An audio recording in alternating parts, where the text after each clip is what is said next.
Hi again. Today we're going to focus on hinge movements with the Tabata clock. It's only 4 minutes of work. We stand up in between work, set a timer for every hour or 2 hours, and get up and get moving. A lot of these exercises I want to go over really are leg focused. The legs, the hips, the glutes, the hamstrings. We need to get them out of the chair. We need to get them away from the standing station and just sitting still. So today we're going to focus on the hinge.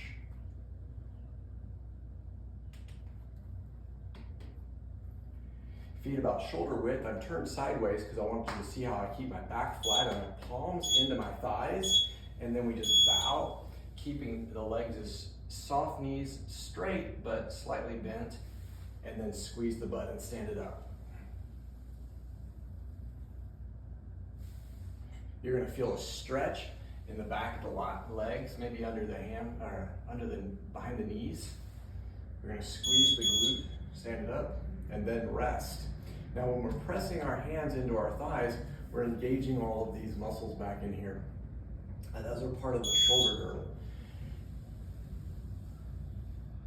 And it's really hard not to engage the pec muscles, the posterior delt, the tricep. So it's kind of a cool thing. It's like a 2-for-1. We're building strength in our upper body at the same time as we're working that hinge movement. So we are building some upper body strength, some resistance training here, but also we're building flexibility. We're increasing our range of motion. You'll probably start to feel that you're able to go further and further.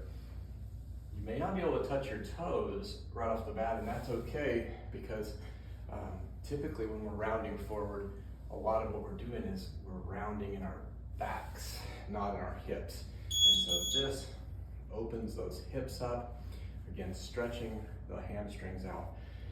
It's really cool. At the bottom, you'll notice I'm breathing not too hard, but I am breathing harder than I would if I were just sitting there. So getting my heart rate up, increasing blood flow, staying active. You'll notice I'm getting a little bit more flexible as I go. I'm able to get a little bit further. Also notice that I'm keeping my head down. That's one of the hardest things with the hinge movements. This is kind of a good morning / Romanian deadlift. There's no weight, it's not necessary. You're gonna feel a really good workout just doing this. Boom.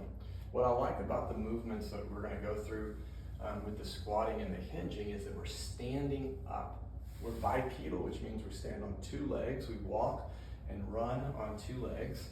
And so when we're moving, a lot of the exercise stuff we do out there involves laying down, getting horizontal, and it's not as functional, right? It's not natural, right? So I don't see any reason to build strength in a lying down position because it's not very often you're going to be getting Christmas decorations out of the attic while you're lying down. You're not going to be putting up Halloween decorations sitting.